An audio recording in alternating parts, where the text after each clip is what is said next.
Big pass நேயர்களுக்கு வணக்கம். அடே இது உலக நடிப்புடா சாமி. அந்த கொசு தொல்லை தாங்க முடியல. நேத்துலேருந்து ஆத்தாத்துன்னு ஆத்திட்டு இருக்கு. அந்த அக்யூஸ்டே வாண்டடா வந்து நம்ம பேசுகிற அளவுக்கு ஒரு சம்பவம் பண்ணுது. அது என்ன அப்படின்றதையும், வீட்டுக்குள்ள கலவரம் கலகலன்னு ஆரம்பிக்க போகுது அப்படின்ற அளவுக்கு ஒரு சில சம்பவங்கள் நடந்திருக்கு. அது என்னன்றதை பார்ப்போம். அதாவது ஆர்னவ் அவரோட பர்சனல் லைஃப்ல ரொம்ப வர்ஸ்டான பர்சன். அது இங்கே உள்ள வந்து நம்ம பேசணுமா அப்படின்னு தெரியல. ஸோ ஆர்னவ் அந்த பொண்ணை மேரேஜ் பண்ணி குழந்தையும் இருக்கு. பட் அதுக்கப்புறம் அன்ஷிதா கூட ஒரு சீரியல் கமிட் ஆனதுக்கப்புறம் அதில் கொஞ்சம் பிரேக்கப், லைக் அவங்களுக்கு தெரியாமல், ஒய்ஃபுக்கு தெரியாமல் இவங்க அன்ஷிதா கூட பேசுறது அப்படி ஒரு மாதிரி போய் அவங்க வந்து மீடியாலே வந்து கேட்க ஆரம்பிச்சிட்டாங்க. விட்ரு அப்படின்னு சொல்லி அன்ஷிதாட்ட கெஞ்சினாலும் அன்ஷிதா நான் அவனை தான் கல்யாணம் பண்ணுவேன், நீ என்ன பண்ண முடியும் அளவுக்கு அது பயங்கரமான ஒரு முக்கோண காதல் கதையாக போச்சு.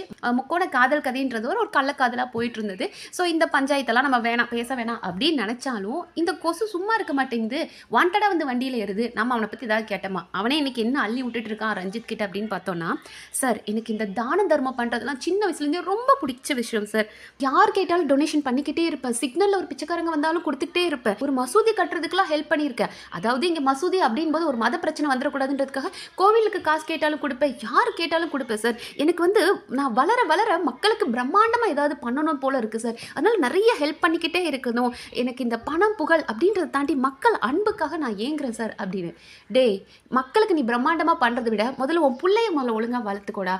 ஏன்னா அவங்க பாவம், அவரோட ஒய்ஃப் பார்த்தோம் அப்படின்னா அவங்களும் ஒரு சீரியல் ஆக்ட்ரஸ் தான். அந்த கை குழந்தைய தூக்கிக்கிட்டு நான் சீரியலுக்கு போகிறேன், அங்கே ஷூட்டுக்கு போகும்போதும் ஷூட்டிங் ஸ்பாட்லேயும் சரி அந்த குழந்தைய வச்சுக்கிட்டே அவங்க எவ்வளோ மேனேஜ் பண்ணுறாங்கன்றத நான் பல வீடியோஸ் அவங்களத பார்த்துருக்கேன். அந்த பொண்ணோட வழி அவங்க பேசுறத விட அவங்க கண்ணே சொல்லும். அவங்க எந்த அளவுக்கு கஷ்டப்பட்டு இருக்காங்க. உன்னை நம்பி அந்த பொண்ணு இன்னைக்கு எவ்வளோ கஷ்டப்படுதுன்றது தெரியும். முதல்ல ஊராருக்கு ஹெல்ப் பண்ணுறதுலாம் ரெண்டாக இருக்கட்டும், உன் பிள்ளைய உன்னால் ஒழுங்காக வளர்க்க முடியுமா? அப்படிப்பட்ட நீ ஏன்டா இந்த அளவுக்கு பேசுகிற?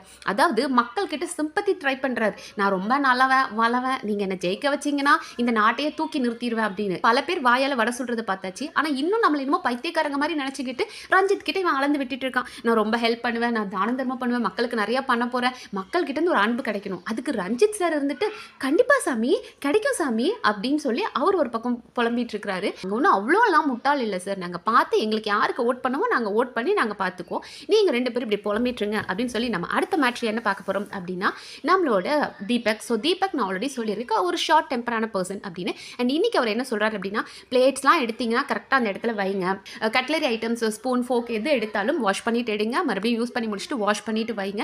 2 நாள் பொறுமையாக சொல்லுவேன், 3ஆவது நாள் எனக்கு கோவம் வந்துடும் அப்படின்ற மாதிரி மனுஷன் கொஞ்சம் ஹார்ஷ் டோன்லேயே தான் சொன்னார். அது வந்து ஒரு பேசிக் இல்லையா? ஒரு பிளேட் எடுக்கிறோம், சாப்பிட்றோம், அந்த ஃபுட் வேஸ்ட்டை வந்து ப்ராப்பராக டிஸ்போஸ் பண்ணுறோம், ஒரு ஸ்பூனை எடுக்கிறோம் வைக்கிறோம், ஒரு கப்பில் காஃபி குடிக்கிறோம், அதை கரெக்டாக அந்த இடத்துல வைக்கிறோம் அப்படின்றதெல்லாம் பேசிக். அது கூட உங்களுக்கு தெரியாதடா? பிக் பாஸ் வீட்டுக்குள்ளே பெரிய செலிபிரிட்டிஸ்னு வரீங்க, இது கூட தெரியாதா அப்படின்ற மாதிரி இருக்குது. And at the same time அதை தீபக் இன்னும் கொஞ்சம் ஸ்வீட்டாக சொல்லியிருக்கலாம். ஏன்னா ஃபர்ஸ்ட் டேவே ஒரு மாதிரி கோவமா 2 தடவை சொல்லுவேன், 3ஆவது நேரம் எனக்கு கோவம் வந்துடும் அப்படின்ற மாதிரி மூஞ்சி கட்டுறாரு.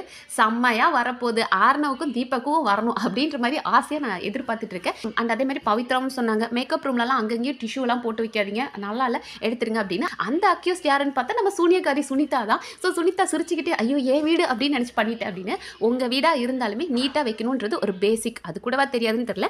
பட் நம்ம தான் நினச்சிட்டு இருக்கோம் இவங்கெல்லாம் பெரிய செலிபிரிட்டிஸ், உங்கள் கூட ஒரு நேரம் ஃபோட்டோ எடுத்துக்க முடியுமா, உங்களை தொட்டு பார்த்துக்க முடியும், ஆனால் நம்மளை விட இவனுங்க செம்ம சீப்பாக இருக்கானுங்களே அப்படின்ற மாதிரி தான் இருந்தது.